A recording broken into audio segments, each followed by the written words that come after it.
زنانه سوال کړي چې د ماشوم د پیدا کېدو نه پس کم چې د څلوېښتې اینه نه هغه 2 ورځې راشي او د هغې نه پس بیا مکمل ودرېږي، نو زه به اوس 4 ورځو ته انتظار کوم که نه د 2 ورځو نه پس بیا بلکل پاک شم. دقه ستا نفاس دی، دقه ستا څلوېښتي ده، دا 2 ورځې اینه راتله د ماشوم د پیدایش نه پس او بیا دا ودرېده او دقه شانتي کېږي تا سره، نو دقه 2 ورځې ستا څه دی؟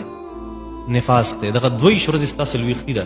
څلوېښتي دا مطلب نه دی چې خامخا 4 ورځې به پوره کړې. څلوېښتي دا مطلب چې دا کومه اینه د ماشوم د ولادت نه پس راځي،